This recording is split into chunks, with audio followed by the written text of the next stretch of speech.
Audiolibros Máxima Medios, con el relato de Luis Jorge Neiza Riveros. Presentamos la última parte del audiolibro Rebelión en la Granja, 6 de 6. Durante los días siguientes, Boxer permaneció en su establo. Los cerdos habían enviado una botella grande del medicamento rosado que encontraron en el botiquín del cuarto de baño, y Clover se lo administraba a Boxer 2 veces al día después de las comidas. Por las tardes permanecía en la cuadra conversando con él, mientras Benjamín le espantaba las moscas. Boxer manifestó que no lamentaba lo que había pasado. Si se reponía, podría vivir unos 3 años más, y pensaba en los días apacibles que pasaría en el rincón de la pradera grande. Sería la primera vez que tendría tiempo libre para estudiar y perfeccionarse. Tenía intención, dijo, de dedicar el resto de su vida a aprender las 22 letras restantes del abecedario. Sin embargo, Benjamín y Clover solo podían estar con Boxer después de las horas de trabajo, y a mediodía llegó un furgón para llevárselo. Los animales estaban trabajando bajo la supervisión de un cerdo, eliminando la maleza de los nabos, cuando fueron sorprendidos al ver a Benjamín venir a galope desde la casa, rebuznando con todas sus fuerzas. Nunca habían visto a Benjamín tan excitado. En verdad, era la primera vez ver que alguien lo veía galopar. «¡Pronto, pronto!», gritó. «Venid enseguida. Se están llevando a Boxer». Sin esperar órdenes del cerdo, los animales abandonaron el trabajo y corrieron hacia los edificios de la granja.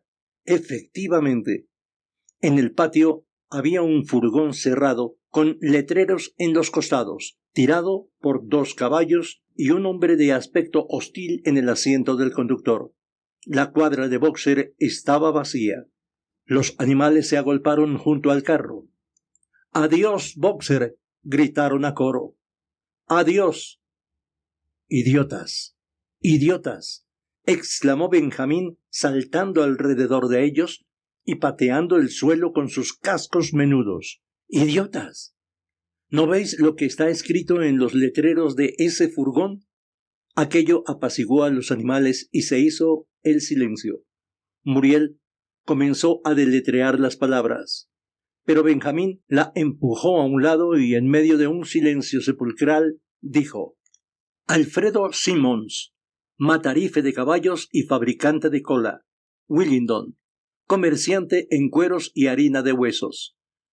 Se suministran perreras». ¿No entendéis lo que significa eso? Lo llevan al descuartizador.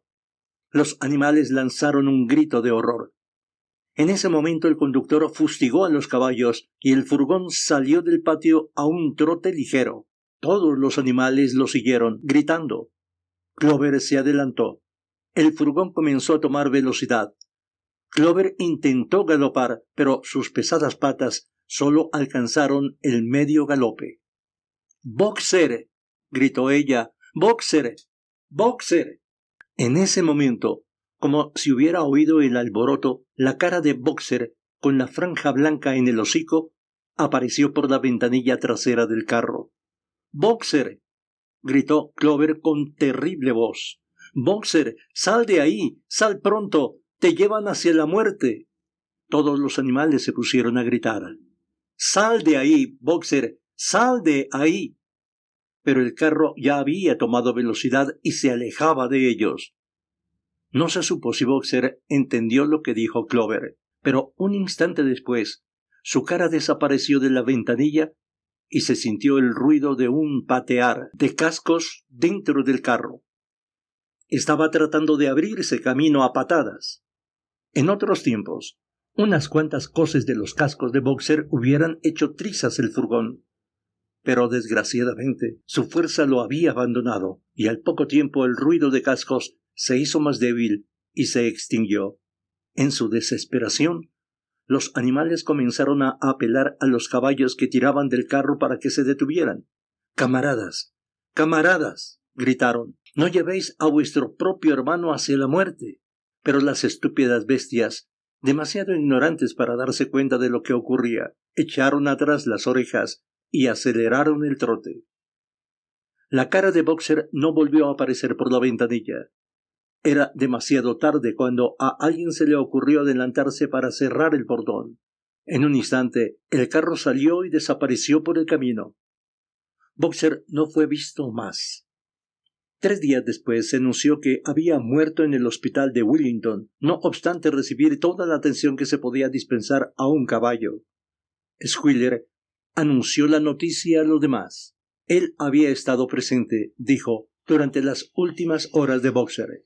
Fue la escena más conmovedora que jamás haya visto, expresó Squealer, levantando la pata para enjugar una lágrima.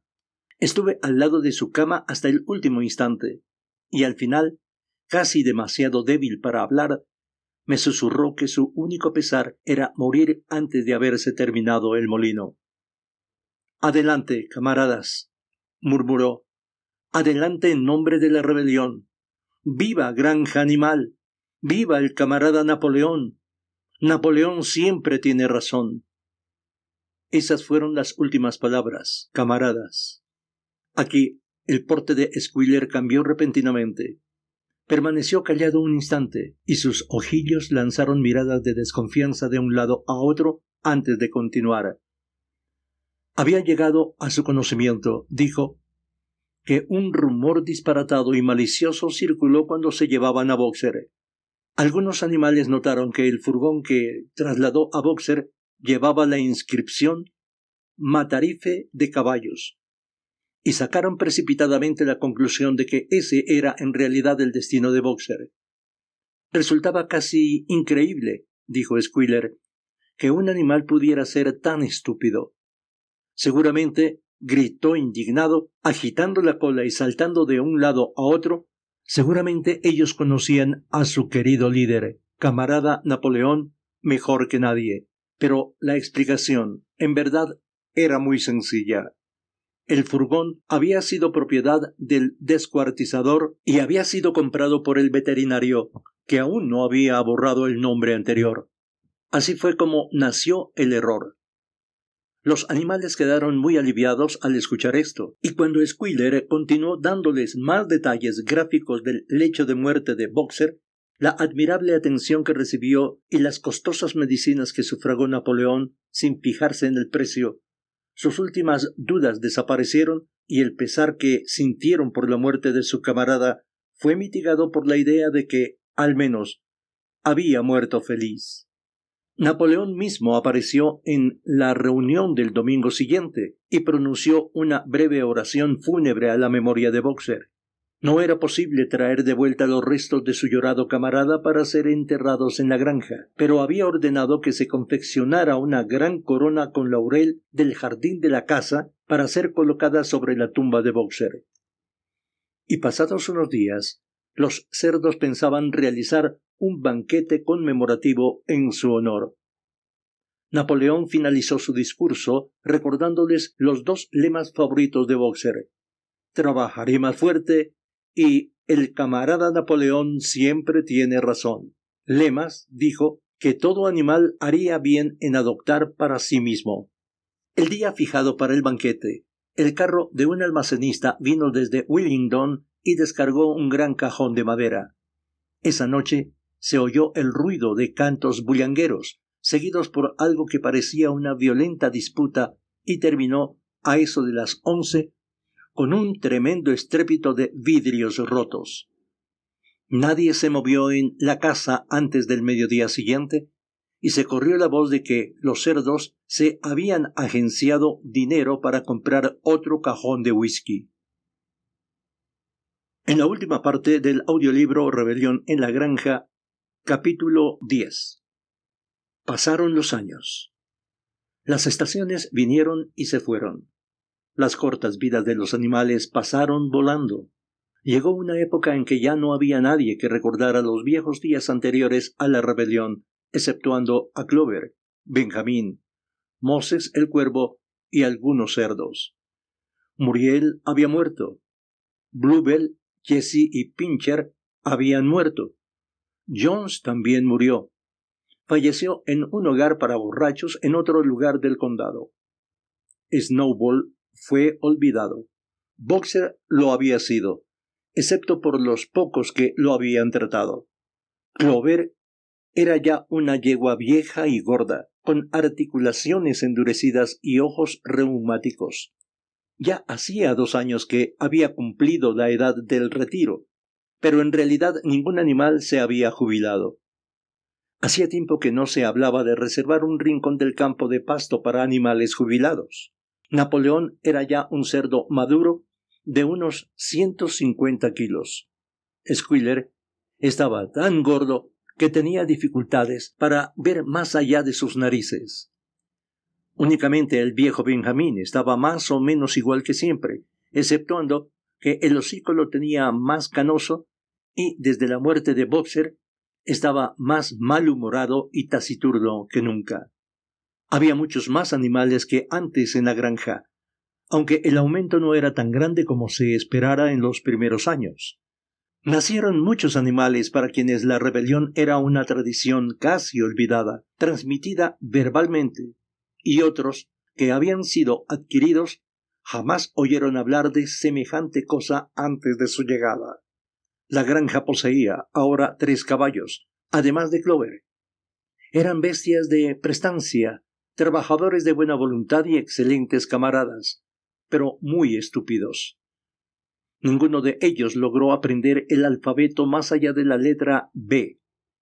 Aceptaron todo lo que se les contó respecto a la rebelión y los principios del animalismo, especialmente por Clover, a quien tenían un respeto casi filial. Pero era dudoso que hubieran entendido mucho de lo que se les dijo. La granja estaba más próspera y mejor organizada. Hasta había sido ampliada con 2 franjas de terreno compradas al señor Pilkington. El molino quedó terminado al fin, y la granja poseía una trilladora y un elevador de heno propios, agregándose también varios edificios. Whymper se había comprado un coche. El molino, sin embargo, no fue empleado para producir energía eléctrica. Se utilizó para moler maíz y produjo un saneado beneficio en efectivo. Los animales estaban trabajando mucho en la construcción de otro molino más. Cuando éste estuviera terminado, según se decía, se instalarían los dinamos. Pero los lujos con que Snowball hiciera soñar a los animales, las cuadras con luz eléctrica y agua caliente y fría, y la semana de 3 días, ya no se mencionaban. Napoleón había censurado estas ideas por considerarlas contrarias al espíritu del animalismo. La verdadera felicidad, dijo él, consistía en trabajar mucho y vivir frugalmente. De algún modo parecía como si la granja se hubiera enriquecido sin enriquecer a los animales mismos, exceptuando, naturalmente, a los cerdos y los perros. Tal vez eso se debiera, en parte, al hecho de haber tantos cerdos y tantos perros. No era que estos animales no trabajaran a su manera. Existía, como Squealer nunca se cansaba de explicarles, un sinfín de labores en la supervisión y organización de la granja. Gran parte de este trabajo tenía características tales que los demás animales eran demasiado ignorantes para comprenderlo. Por ejemplo, Squealer les dijo que los cerdos tenían que realizar un esfuerzo enorme todos los días acerca de unas cosas misteriosas llamadas ficheros, informes, actas y ponencias.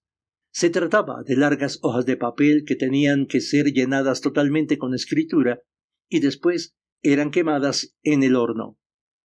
Esto era de suma importancia para el bienestar de la granja, señaló Squealer. Pero, de cualquier manera, ni los cerdos ni los perros producían nada comestible mediante su propio trabajo. Eran muchos y siempre tenían buen apetito. En cuanto a los otros, su vida, por lo que ellos sabían, era lo que fue siempre. Generalmente tenían hambre, dormían sobre paja, bebían del estanque, trabajaban en el campo. En invierno sufrían los efectos del frío y en verano de las moscas. A veces, los más viejos de entre ellos buscaban en sus turbias memorias y trataban de determinar si en los primeros días de la rebelión, cuando la expulsión de Jones aún era reciente, las cosas habían sido mejores o peores que ahora. No alcanzaban a recordar. No había con qué comparar su vida presente. No tenían en qué basarse exceptuando las listas de cifras de Squealer que invariablemente demostraban que todo mejoraba más y más. Los animales no encontraron solución al problema. De cualquier forma, ahora tenían poco tiempo para cavilar sobre estas cosas. Únicamente el viejo Benjamín manifestaba recordar cada detalle de su larga vida y saber que las cosas nunca fueron, ni podrían ser mucho mejores o mucho peores. El hambre, la opresión y el desengaño eran, así dijo él, la ley inalterable de la vida. Y, sin embargo, los animales nunca abandonaron sus esperanzas. Más aún, jamás perdieron, ni por un instante, su sentido del honor y el privilegio de ser miembros de granja animal. Todavía era la única granja en todo el condado, en toda Inglaterra, poseída y gobernada por animales. Ninguno, ni el más joven, ni siquiera los recién llegados, traídos desde granjas a 10 o 20 millas de distancia, dejaban de maravillarse por ello. Y cuando sentían tronar la escopeta y veían la bandera verde ondeando al tope del mástil, sus corazones se hinchaban de inextinguible orgullo y la conversación siempre giraba en torno a los heroicos días de antaño. La expulsión de Jones, la inscripción de los 7 mandamientos, las grandes batallas en que los invasores humanos fueron derrotados. Ninguno de los viejos ensueños había sido abandonado. La República de los Animales, que Mayor pronosticara, cuando los campos verdes de Inglaterra no fueran hollados por pies humanos, era todavía su inspiración. Algún día llegaría. Tal vez no fuera pronto. Quizá no sucediera durante la existencia de la actual generación de animales, pero vendría. Hasta la melodía de Bestias de Inglaterra era seguramente tarareada a escondidas aquí o allá. De cualquier manera, era un hecho que todos los animales de la granja la conocían, aunque ninguno se hubiera atrevido a cantarla en voz alta. Podría ser que sus vidas fueran penosas y que no todas sus esperanzas se vieran cumplidas. Pero tenían conciencia de no ser como otros animales. Si pasaban hambre, no era por alimentar a tiranos como los seres humanos. Si trabajaban mucho, al menos lo hacían para ellos mismos. Ninguno caminaba sobre 2 pies. Ninguno llamaba a otro amo. Todos los animales eran iguales. Un día, a principios de verano, Squealer ordenó a las ovejas que lo siguieran y las condujo hacia una parcela de tierra no cultivada en el otro extremo de la granja, cubierta por retoños de abedul. Las ovejas pasaron todo el día allí comiendo hojas bajo la supervisión de Squealer. Al anochecer, él volvió a la casa, pero, como hacía calor, les dijo a las ovejas que se quedaran donde estaban. Y allí permanecieron toda la semana, sin ser vistas por los demás animales durante ese tiempo. Squealer estaba con ellas durante la mayor parte del día. Dijo que les estaba enseñando una nueva acción, para lo cual se necesitaba aislamiento. Una tarde tranquila, al poco tiempo de haber vuelto las ovejas de su retiro, los animales ya habían terminado de trabajar y regresaban hacia los edificios de la granja. Se oyó desde el patio el relincho aterrado de un caballo. Alarmados, los animales se detuvieron bruscamente. Era la voz de Clover. Relinchó de nuevo y todos se lanzaron al galope entrando precipitadamente en el patio. Entonces contemplaron lo que Clover había visto y motivado su horrísono relincho. Era un cerdo caminando sobre sus patas traseras. Sí, era Squealer. Un poco torpemente, como si no estuviera totalmente acostumbrado a sostener su gran volumen en aquella posición. Pero con perfecto equilibrio estaba paseándose por el patio. Y poco después, por la puerta de la casa apareció una larga fila de tocinos, todos caminando sobre sus patas traseras. Algunos lo hacían mejor que otros. Si bien 1 o 2 andaban un poco inseguros, dando la impresión de que les hubiera agradado el apoyo de un bastón, pero todos ellos dieron con éxito una vuelta completa por el patio. Finalmente, se oyó un tremendo ladrido de los perros y un agudo cacareo del gallo negro, y apareció Napoleón en persona, erguido majestuosamente, lanzando miradas arrogantes hacia uno y otro lado y con los perros brincando alrededor. Llevaba un látigo en la mano. Se produjo un silencio de muerte. Asombrados, aterrorizados, acurrucados unos contra otros, los animales observaban la larga fila de cerdos marchando lentamente alrededor del patio. Era como si el mundo se hubiera vuelto del revés. Llegó un momento en que pasó la primera impresión y, a pesar de todo, a pesar de su terror a los perros y de la costumbre adquirida durante muchos años, de nunca quejarse, nunca criticar, estaba a punto de saltar alguna palabra de protesta. Pero en ese preciso instante, como obedeciendo a una señal, todas las ovejas estallaron en un tremendo balido. 4 patas sí, 2 patas mejor. 4 patas sí, 2 patas mejor. 4 patas sí, 2 patas mejor. El cántico siguió durante 5 minutos sin parar. Y cuando las ovejas callaron, la oportunidad para protestar había pasado, pues los cerdos entraron nuevamente en la casa. Benjamín sintió que un hocico le rozaba el hombro. Se volvió. Era Clover. Sus viejos ojos parecían más apagados que nunca. Sin decir nada, lo tiró suavemente de la crin y lo llevó hasta el extremo del granero principal, donde estaban inscritos los 7 mandamientos. Durante 1 minuto o 2 estuvieron mirando la pared alquitranada con sus blancas letras. «La vista me está fallando», dijo ella finalmente. «Ni aun cuando era joven podía leer lo que estaba ahí escrito. Pero me parece que esa pared está cambiada». «¿Están igual que antes los 7 mandamientos, Benjamín?» Por primera vez Benjamín consintió en romper la costumbre y leyó lo que estaba escrito en el muro. Allí no había nada excepto un solo mandamiento. Este decía: «Todos los animales son iguales, pero algunos animales son más iguales que otros». Después de eso, no les resultó extraño que al día siguiente los cerdos que estaban supervisando el trabajo de la granja llevaran todos un látigo en la mano. ¿No les pareció raro enterarse de que los cerdos se habían comprado una radio, estaban gestionando la instalación de un teléfono y se habían suscrito a John Bull, Titbits y al Daily Mirror? ¿No les resultó extraño cuando vieron a Napoleón paseando por el jardín de la casa con una pipa en la boca? No, ni siquiera cuando los cerdos sacaron la ropa del señor Jones de los roperos y se la pusieron. Napoleón apareció con una chaqueta negra, pantalones bombachos y polainas de cuero, mientras que su favorita lucía el vestido de seda que la señora Jones acostumbraba a usar los domingos. Una semana después, una tarde, cierto número de coches llegó a la granja. Una delegación de granjeros vecinos había sido invitada para realizar una visita. Recorrieron la granja y expresaron gran admiración por todo lo que vieron, especialmente el molino.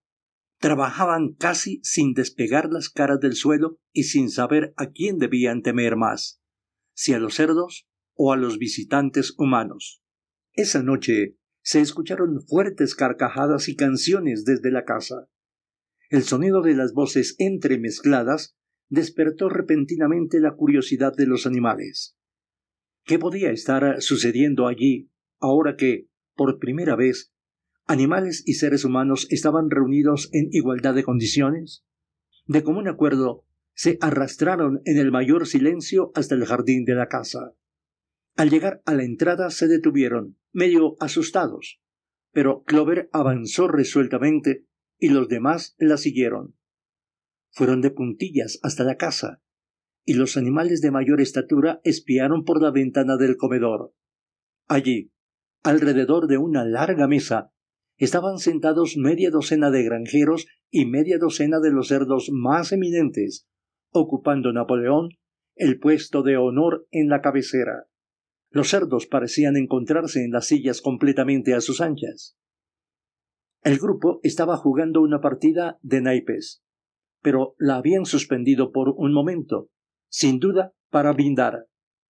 Una jarra grande estaba pasando de mano en mano y los vasos se llenaban de cerveza una y otra vez. El señor Pilkington de Foxwood se puso en pie, con un vaso en la mano. Dentro de un instante, explicó, iba a solicitar un brindis a los presentes, pero previamente se consideraba obligado a decir unas palabras. Era para él motivo de gran satisfacción, dijo, y estaba seguro que para todos los asistentes comprobar que un largo período de desconfianzas y desavenencias llegaba a su fin.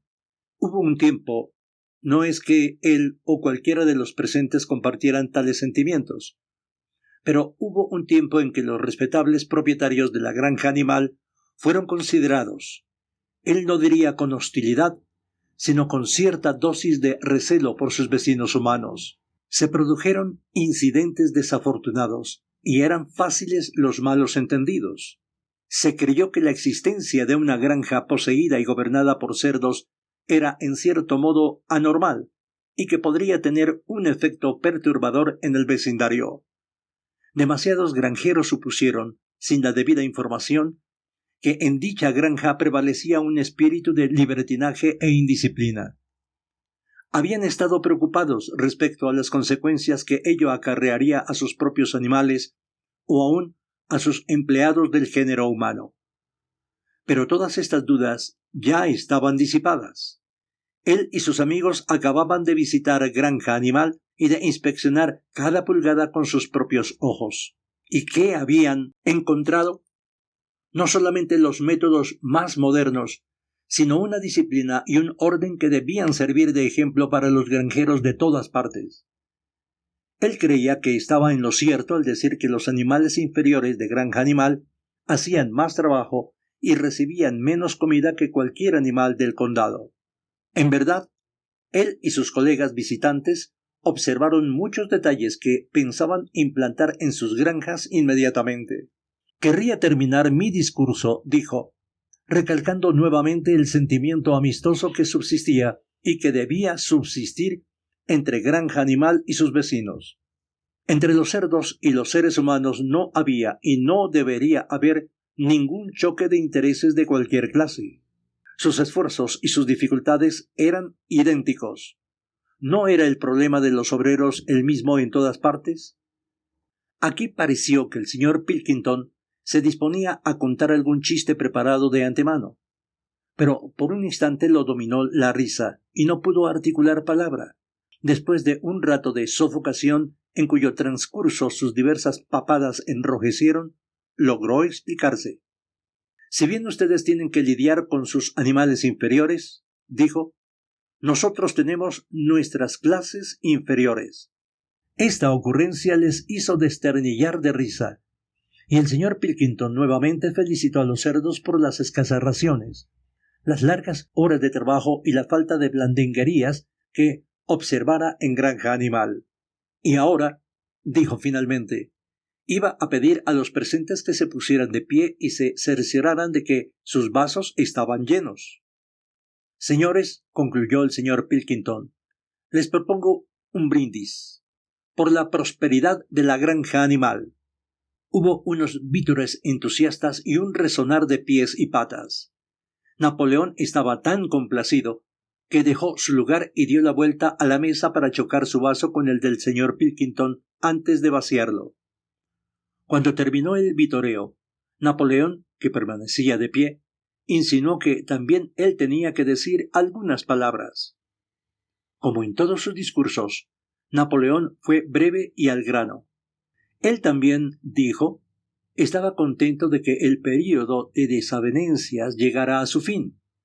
Durante mucho tiempo hubo rumores, él tenía motivos fundados para creer que, propalados por algún enemigo malévolo, de que existía algo subversivo y hasta revolucionario entre sus puntos de vista y el de sus colegas. Se les atribuyó la intención de fomentar la rebelión entre los animales de las granjas vecinas. Nada podía estar más lejos de la verdad. Su único deseo, ahora y en el pasado, era vivir en paz y mantener relaciones normales con sus vecinos. Esta granja que él tenía el honor de controlar, agregó, era una empresa cooperativa. Los títulos de propiedad que estaban en su poder pertenecían a todos los cerdos en conjunto.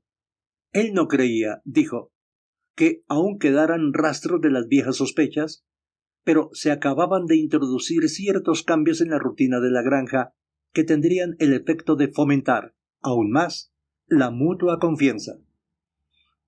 Hasta entonces, los animales de la granja tenían la costumbre algo tonta de dirigirse unos a otros como camaradas.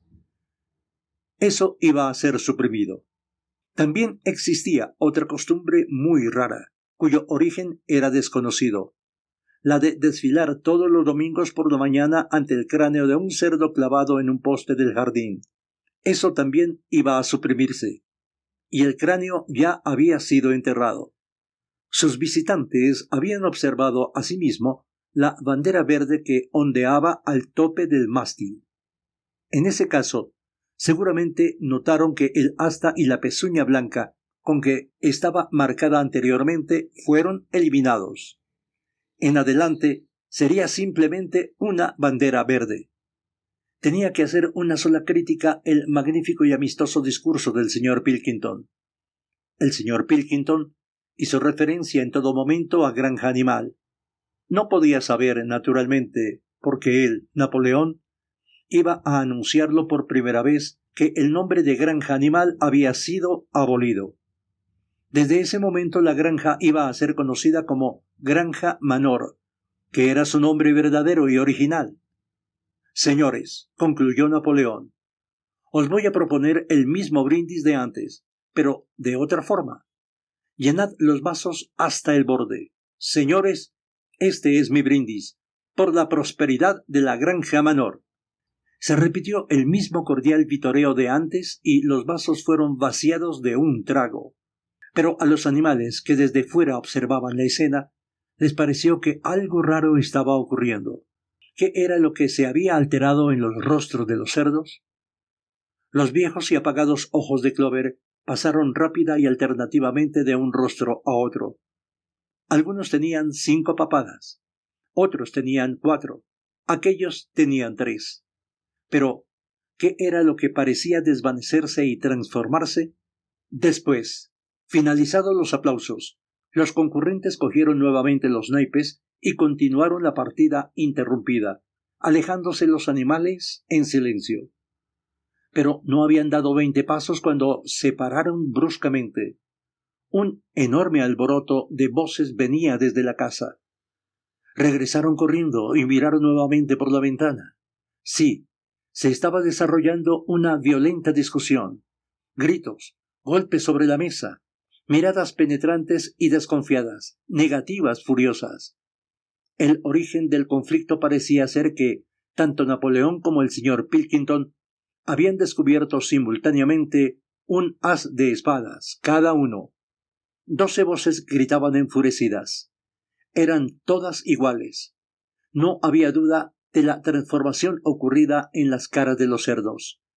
Los animales, asombrados, pasaron su mirada del cerdo al hombre, y del hombre al cerdo, y, nuevamente, del cerdo al hombre. Pero ya era imposible distinguir quién era uno y quién era otro. Finaliza aquí la última parte del audiolibro Rebelión en la Granja. Gracias por escucharnos. Continuaremos en la tarea de llevar a nuestra audiencia un compendio de obras literarias de diferentes autores de talla mundial en audiolibros. Máxima Medios Radio.